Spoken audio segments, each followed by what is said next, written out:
Live from WTVO 17 and your home team.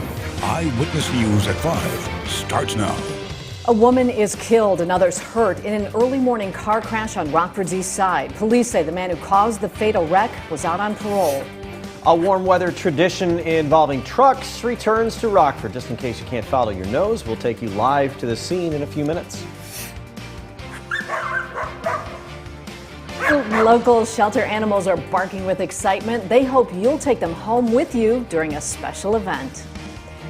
Good evening, I'm Mimi Murphy. And I'm Eric Wilson. An early morning car crash leaves one woman dead, another hurt, and a Rockford man charged with reckless homicide. It happened around midnight near the intersection of Harrison Avenue and Kishwaukee Street. Police say 21-year-old Darius McClendon was driving, lost control, and crashed into another car. A 45-year-old woman driving the other vehicle died at the hospital. Another woman was treated and is expected to be okay. McClendon was treated at the ER. Court records show he was out on parole at the time of the crash. A judge says a Machesney Park man accused of killing his mother remains unfit for trial. Police say Kent Stoner beat his 70-year-old mother Sharon Stoner to death.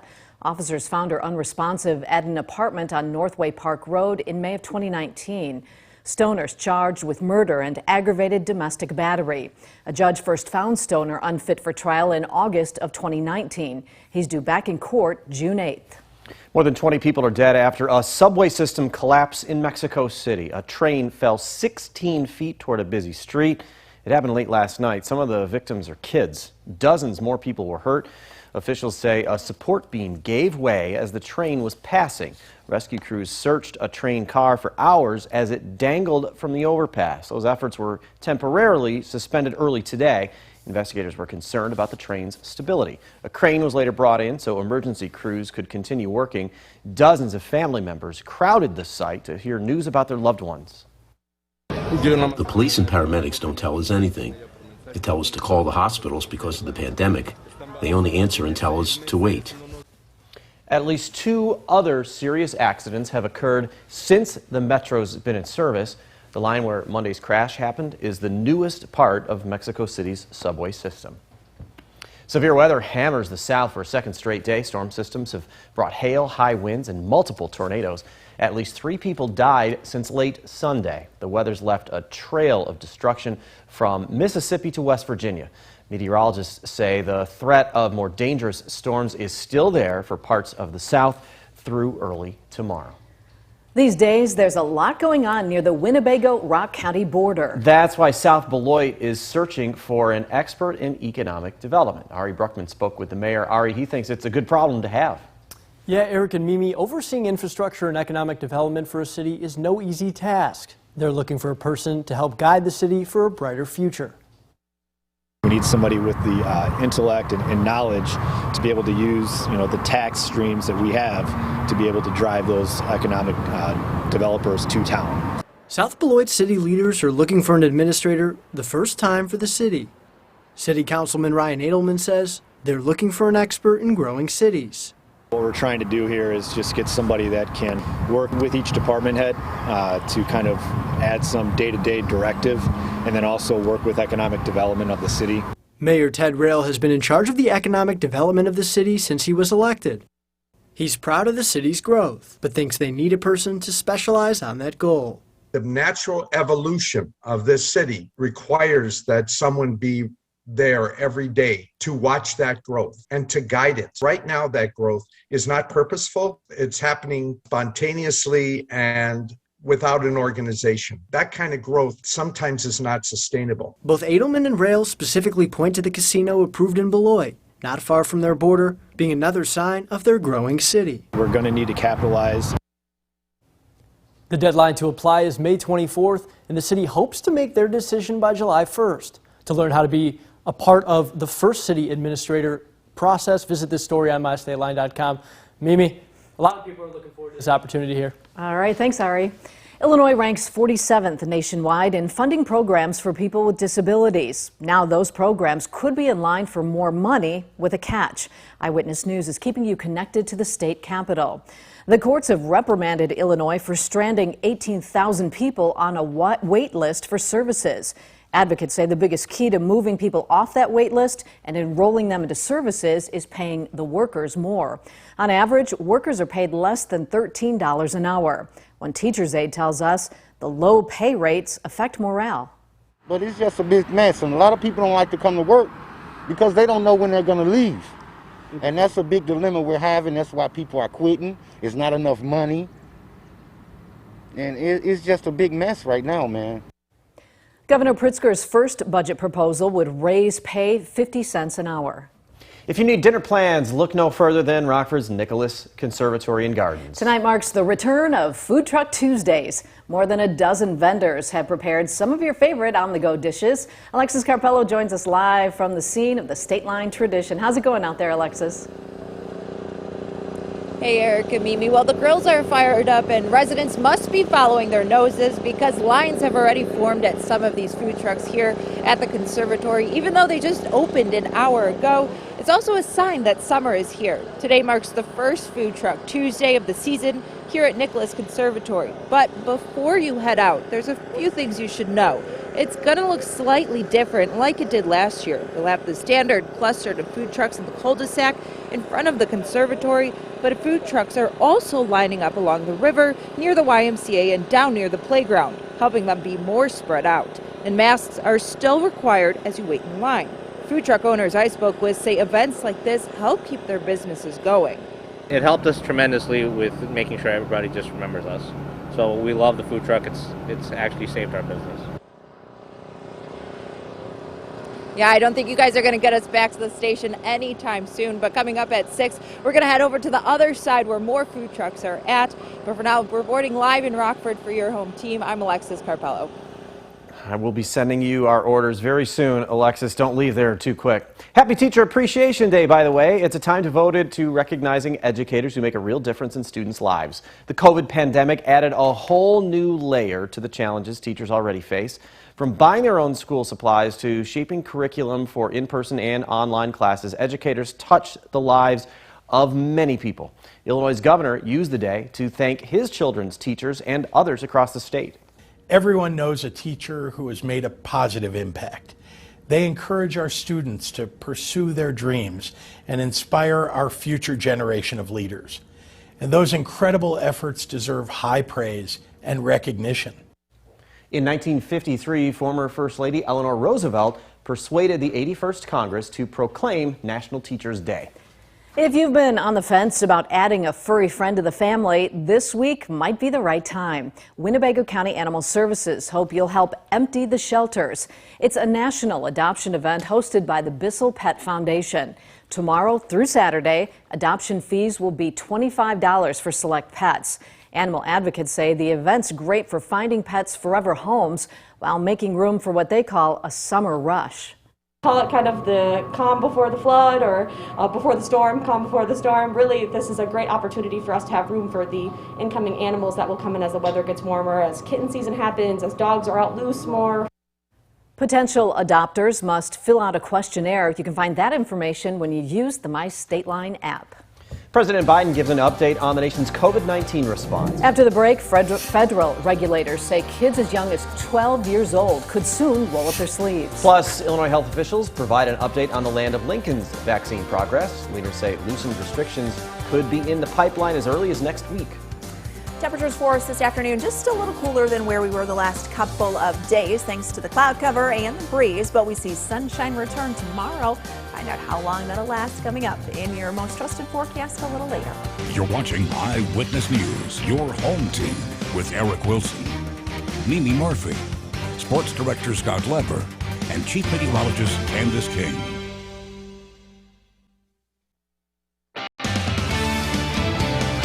As the pace of COVID vaccinations slows, President Joe Biden sets a new goal. Biden says he wants to see 70% of Americans get at least the first dose by July 4th. Our Washington correspondent Kelly Meyer has more on the administration's latest effort to get more shots in arms as she keeps you connected to the nation's capital.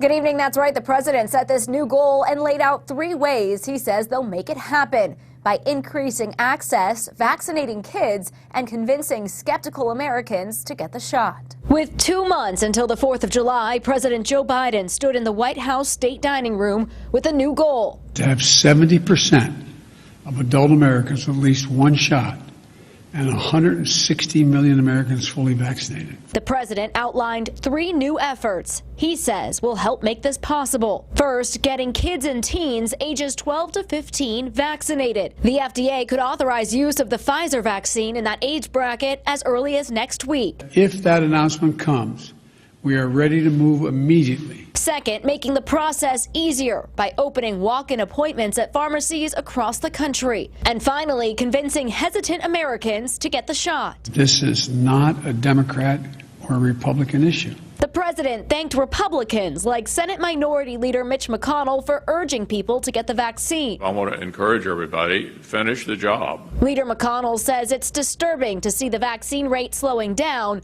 but stopped short of calling for a federal incentive. I don't know what else we can do other than make it available. The president says they're making it easier than ever to get the vaccine by launching a website, vaccines.gov, to find the vaccination site closest to you.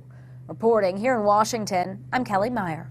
Now, your first warned weather forecast with Chief Meteorologist Candice King. Well, it is nice to see a little more sunshine here late this afternoon as our skies are beginning to clear out from the cloud cover we had out there earlier today. A live look with our Mercial SkyTrack camera up in Beloit, Wisconsin. Skies turning partly cloudy here and with a little bit of sunshine peeking out over the last couple of hours. Our temperatures have responded nicely, sitting in the 50s, upper 50s for some at 57 in Freeport, 56 in Monroe, and we're 57 currently in Dixon. That's our weather watcher Bob's temperature here in Rockford, 57 degrees, dew point number at 41. And the same thing for Mike, just north of Forreston this evening, checking in also with 57 degrees. It's been a little breezy thanks to that northerly wind, and still this evening going to have a bit of a breeze. But as high pressure builds into the north and northwest, we'll start to see that wind kind of lighten up and our skies actually begin to clear out. In fact, our temperatures tonight will drop down into the low 40s and even upper 30s in some outlying areas. More of the typically cool spots could actually see those numbers fall into the mid-30s. So there is a potential for some patchy frost going into the late overnight hours. Our window might be a little small to see some of that, not until very early tomorrow morning, but if you've got anything a little bit more sensitive to the cold, maybe you need to cover that up or at least bring it in for tonight. Here down to 39 degrees in Rockford. But again, some of the outlying areas could get a little cooler. We'll see plenty of sunshine for tomorrow, and that'll bring us back into the mid-60s for the afternoon. Winds will be light, and while we start off with the sunshine, cloud cover is going to be quick to build in. The overall pattern for us these next couple of days is going to be a little bit more on the cooler side, and that's all thanks to an area of low pressure that'll kind of anchor itself over Hudson Bay. So it keeps that jet stream coming in from the northwest in a somewhat unsettled weather pattern. While we see sunshine for the day tomorrow, cloud cover is going to build back in tomorrow evening, and that leads to a chance for some showers. Once that low pressure system, kind of like a clipper system, moves through, then we'll clear out again for Friday. So we've got clouds, we clear out. We've got clouds, we clear out as those little disturbances come through. Once we get into the weekend, though, that jet stream will sink a little more to the south as we have a couple low pressure systems that'll develop to the west and then out over the east. This will bring us a chance for some rain, but there is high pressure moving in that kind of settles in from southern Canada into the upper Midwest and the Great Plains. And so that could actually keep a lot of that rain just a little more to our south for the weekend. But it does set us up for kind of that cooler pattern, at least persisting, with those temperatures staying in the lower 60s. Let's talk about some rain chances, though, in the short term. None for us tonight. Notice with our skies clearing out again early tomorrow. We're looking at roughly about 4, maybe to 6 or 7 o'clock. That would be our window where we could see some patchy frost. But with the sunshine and that dry air, mass temperatures should warm quickly for the afternoon. We'll see sunshine through a good portion of the afternoon, but you will notice the cloud cover increasing tomorrow evening. By Thursday morning, we've got some light showers that'll be working through. That's with that low pressure system coming in, and we'll keep that chance going into Thursday afternoon. We'll clear out a little bit Thursday night, although could hang on to a shower for Friday. Temperatures staying in the 60s, 62 degrees on Saturday. Right now, Mother's Day looking dry, cooler though, with temperatures still in the 60s. And notice we've got a couple more nights here where we could see the 30s Friday night, and then again watching Sunday night as well. Sunday night we get awfully close to those 30s. Candice, thanks. Scott's in next to talk sports. Chris Bryant is red hot for the Cubs, so should they reconsider and give him a big money contract? And Scott has some thoughts on the White Sox injury situation and what it means to their present and their future. Now, the Napleton Sports Desk with Sports Director Scott Leber. Chris Bryant continues to swing the bat like the Chris Bryant who won an MVP award. He had a double this afternoon in the Cubs' 7-1 win over the Dodgers. Bryant's batting average now stands at .323. He also has 9 homers and 22 RBIs. That start has many Cubs fans clamoring for the Ricketts family to pay up and sign Bryant to a long-term contract. I'd be reluctant to do that. If I were a team owner or a GM, there are 2 kinds of athletes I would not give long-term big money contracts to. Those who have off-the-field issues and those who can't stay healthy. Bryant falls in that second category. Giving those guys big contracts usually comes back to haunt a franchise. Now, if I could talk Bryant into, say, a 3-year contract, okay, but he's going to want a deal that's 6 years or more for big bucks. I would not go there. I'm pretty sure the Ricketts family won't go there either. What Bryant's hot start is more likely to mean is his trade value is going to go up again, and the Cubs will find it easier to deal him this summer and get some substantial prospects in return. If I'm the Cubs, I keep my fingers crossed that Bryant stays healthy for a few more months and he keeps swinging the bat well, and then I deal him. Well, the White Sox pitching rather than their hitting could carry them to a division crown and the playoffs this year, but what a shame it is the Sox will be without 2 of their best young sluggers pretty much the rest of the season. Eloy Jimenez and Luis Robert, both out with serious injuries.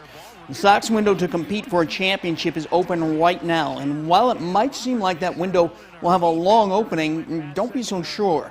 That's what the Cubs thought. Soon, Tim Anderson and Yoan Moncada will be up for free agency, and the Sox will have to pay up.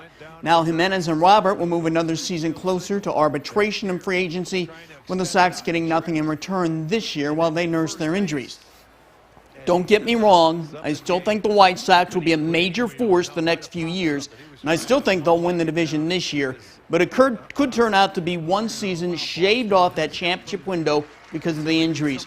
And each year in a championship window is so precious. That's my take. We'll be right back.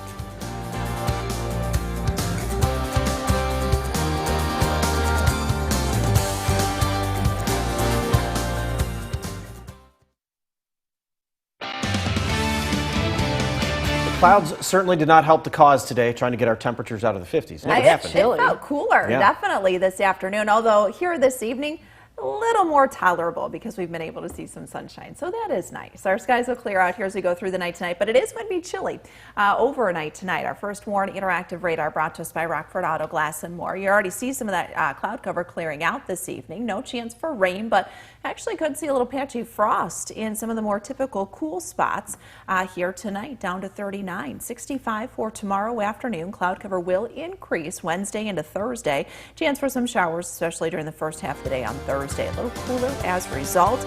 Friday we'll see sunshine, but could see a shower and maybe actually pop one up for the afternoon, and then 60s through next week. All right, thanks, Candice. And thank you for spending a little of your time with us. Stay safe.